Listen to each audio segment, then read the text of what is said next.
Hello everyone, Rurikhan here coming at you with another First Impressions video, and today we're going to be taking a look at Interceptor, the latest DLC pack for Killzone Shadowfall on the PlayStation 4. This DLC was sent to me by PlayStation Portugal so that I could give it a look and tell you guys my opinions on it. This is actually a DLC pack that I was pretty interested in because it added online co-op functionality to Killzone Shadowfall. Now, I did like Killzone Shadowfall's gameplay. However, I've never really been a big fan of online multiplayer competitive FPS because I'm usually not that good at FPS. So I just end up losing over and over and over again because I don't have that much practice and I don't have the time to actually put into becoming godly at playing an FPS. So obviously cooperative play is a lot more attractive to me in general. I mean, not only just in FPSs, but in most other titles as well. So when the online co-op pack was announced for Killzone Shadowfall, I was pretty much interested in taking a look at it, and I've been pretty much hounding PlayStation Portugal to send me a code so that I could give this a look.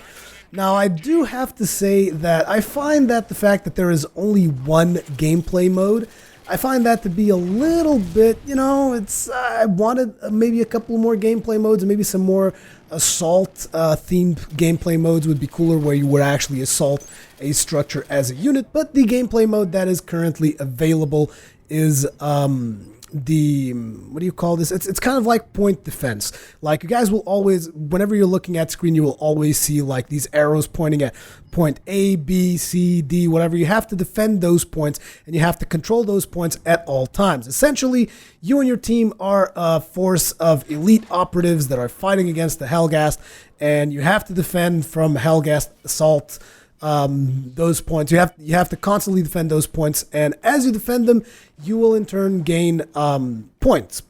Yeah, you defend the points, you gain points. Yeah, but you're constantly gaining points as long as you control those four locations throughout the map.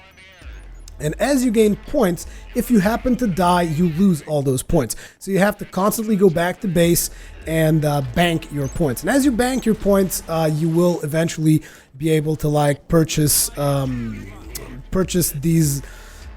features that will allow you to survive for longer. Like, you can call in airstrikes, you can buy jetpacks.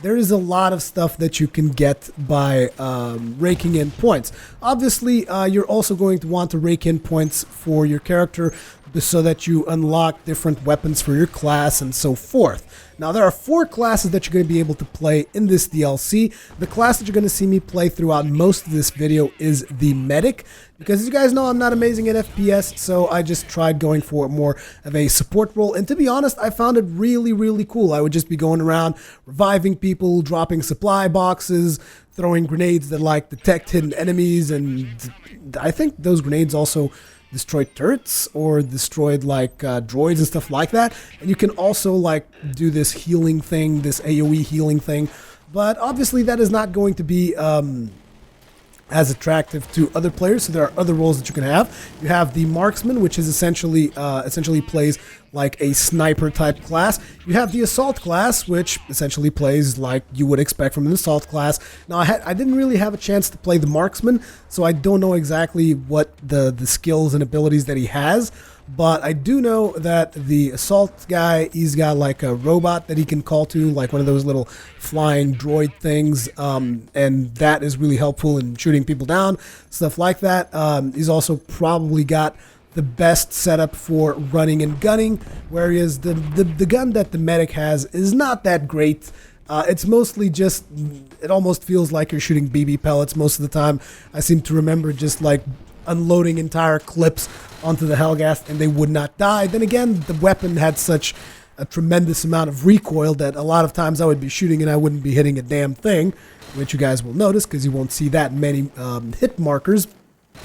As a matter of fact, usually some of the best stuff that I did was when I tossed some grenades out and then just meleeed the crap out of cloaked enemies. That was kind of like my claim to fame. Also, supporting was pretty cool. But then there is another class, which is the Tactician. Technician can lay down shields and turrets and stuff like that. So that is going to be a lot of fun for people that have really great map awareness, and you will know like where to set up your not machine guns, your turrets in choke points, stuff like that, as well as protecting the points that you need to control to gain points in the match, and just like that is the role for those people. And these are the 4 classes: the medic, the marksman, the assault, and the tactician. And you only ever have maximum 4 players playing. And with these 4 players, you have to constantly defeat this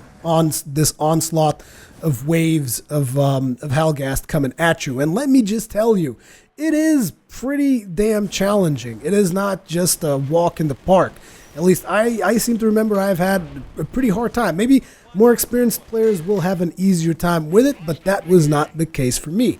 So it is definitely a lot of fun. I've had a lot of fun while I was playing it. However, I do have to say that this is going to be a lot more fun if you're playing with friends and if you're playing as a coordinated team, if you're playing as a unit, essentially, if you're using voice comms, doing all that stuff. That is really where this game is going to be a lot of fun, because playing it the way that I was playing it, just with random players, is not the best way to experience it, because it is confusing. You don't always know, like, you don't always know what you guys should be doing, because maybe someone's assaulting point A, but you don't know. You have to constantly be looking around and checking up on people. Now, luckily, if you are a medic, there are a lot of indications on screen that will tell you when someone is dying, so that you can go up there and revive them. There are indications on screen that indicate your teammates' bullets, so that you can go there and drop a supply box. So I'm assuming that each class has like its own different indicator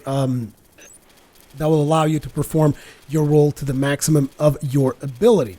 This co-op pack comes with 4 map packs. I'm not sure if they're intending on adding maybe more map packs, maybe even adding a couple of more game modes, but it's definitely good to see a co-op gameplay mode coming to Killzone Shadowfall, even though I would much rather have like a co-op campaign, which I believe was implemented in Killzone 3. It would have been great if they had done that for Killzone Shadowfall as well, because, I mean, playing the campaign co-op is always a lot cooler than these separate co-op modes, but that does not mean that the co-op mode is not a lot of fun. I had a lot of fun with it, but like I said, this co-op mode is really going to shine if you're playing with 4 other players, with comms, with all that stuff, that so that you can get really tactical with it, really go for higher scores and stuff like that. As you play through the title, as you complete challenges in the same way that you do in the competitive multiplayer aspect of it,